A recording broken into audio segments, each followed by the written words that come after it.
ಹಟ್ಟಿ ಚಿನ್ನದ ಗಣಿ ಪಟ್ಟಣದಲ್ಲಿ ಒಟ್ಟು 616 ವಿದ್ಯಾರ್ಥಿಗಳು. ಎಸ್ಎಸ್ಎಲ್ಸಿ ಮಾತೃಭಾಷೆ ಕನ್ನಡ ಪರೀಕ್ಷೆ ಬರೆದ ವಿದ್ಯಾರ್ಥಿಗಳು. ಬುಧವಾರ ಎಸ್ಎಸ್ಎಲ್ಸಿ ವಾರ್ಷಿಕ ಪರೀಕ್ಷೆಗಳ ಅಂಗವಾಗಿ ಮೊದಲ ಕನ್ನಡ ಪತ್ರಿಕೆ ಪರೀಕ್ಷೆ ಹಟ್ಟಿ ಪಟ್ಟಣದಲ್ಲಿ ಶಾಂತಿಯುತವಾಗಿ ನಡೆಯಿತು. ಪಟ್ಟಣದ ಶ್ರೀ ಅಮರೇಶ್ವರ ಪ್ರೌಢ ಶಾಲೆಯಲ್ಲಿ ಒಟ್ಟು 13 ಕೊಠಡಿಗಳಿದ್ದು, ಒಟ್ಟು ವಿದ್ಯಾರ್ಥಿಗಳು ಸಂಖ್ಯೆ 312.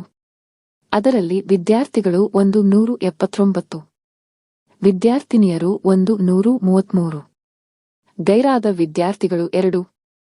ಪರೀಕ್ಷೆ ಕೇಂದ್ರದ ಮುಖ್ಯ ಅಧೀಕ್ಷಕರಾದ ಶ್ರೀಮತಿ ಶಿಲ್ಪಾ ಪ್ರಿಯದರ್ಶಿನಿ ಇವರನ್ನು ನೇಮಕ ಮಾಡಲಾಗಿತ್ತು.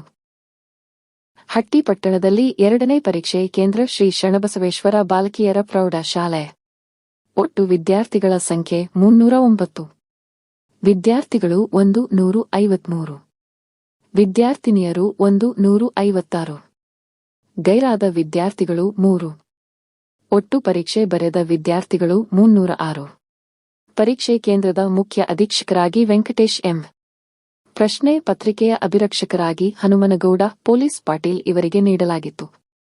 ಪರೀಕ್ಷಾ ಕೇಂದ್ರಗಳಲ್ಲಿ ಸಿಸಿ ಕ್ಯಾಮೆರಾದೊಂದಿಗೆ ಕಟ್ಟುನಿಟ್ಟಿನ ನಿಯಮಾವಳಿಗಳನ್ನು ಅನುಸರಿಸಲಾಗಿದ್ದು, ವಿದ್ಯಾರ್ಥಿಗಳು ಸಮಯಕ್ಕೆ ಸರಿಯಾಗಿ ಹಾಜರಾಗಿದ್ದರು.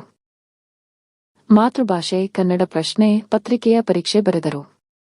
ಪರೀಕ್ಷೆ ನಡೆಯುತ್ತಿರುವ ಶಾಲೆಯ ಸುತ್ತಮುತ್ತ ಬಿಗಿ ಪೊಲೀಸ್ ಭದ್ರತೆ ಒದಗಿಸಿದ ಹಟ್ಟಿ ಪೊಲೀಸ್ ಠಾಣೆಯ ಪಿಎಸ್ಐ ಧರ್ಮಣ್ಣ ಮತ್ತು ಪೊಲೀಸ್ ಸಿಬ್ಬಂದಿ. ಪರೀಕ್ಷಾ ಕೇಂದ್ರದಲ್ಲಿ ವಿದ್ಯಾರ್ಥಿಗಳ ಆರೋಗ್ಯದ ಹಿತದೃಷ್ಟಿಯಿಂದ ಆರೋಗ್ಯ ಇಲಾಖೆ ವತಿಯಿಂದ ಆರೋಗ್ಯ ಸಿಬ್ಬಂದಿ ಮತ್ತು ಆಶಾ ಕಾರ್ಯಕರ್ತರು ಉಪಸ್ಥಿತರಿದ್ದರು. ಹಟ್ಟಿ ಚಿನ್ನದ ಗಣಿ ಪಟ್ಟಣದ ವಿದ್ಯಾರ್ಥಿಗಳು ಶಾಂತಿಯುತವಾಗಿ ತಮ್ಮ ಜೀವನದ ಅತ್ಯಂತ ಪ್ರಮುಖವಾದ ಎಸ್ಎಸ್ಎಲ್ಸಿ ಪರೀಕ್ಷೆಯನ್ನು ಬರೆದು ನಗುಮುಖದಿಂದ ಹೊರಬಂದ ದೃಶ್ಯ ಕಾಣಬಹುದು.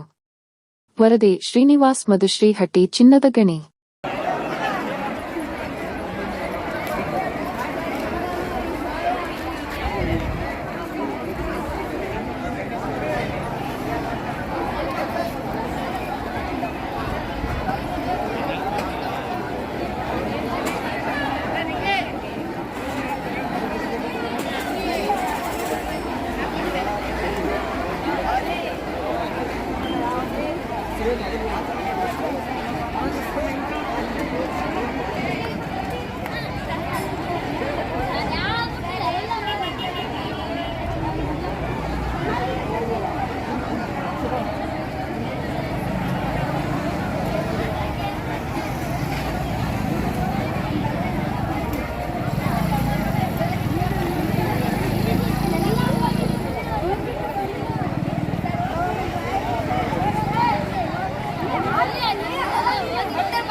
RTV ಕನ್ನಡ ಚಿನ್ನದ ನಾಡಿನ ಕನ್ನಡಿಗರ ಧ್ವನಿ. ನಮ್ಮ ಚಾನೆಲ್ ವೀಕ್ಷಿಸಿದ ನಂತರ ಲೈಕ್ ಮಾಡಿ, ಶೇರ್ ಮಾಡಿ, ಸಬ್ಸ್ಕ್ರೈಬ್ ಮಾಡಿಕೊಳ್ಳಿ. ರಾಯಚೂರು ಜಿಲ್ಲೆಯ ಪ್ರತಿನಿಧಿ ಶ್ರೀನಿವಾಸ್ ಮಧುಶ್ರೀ, ಹಟ್ಟಿ ಚಿನ್ನದ ಗಣಿ. ಧನ್ಯವಾದಗಳು.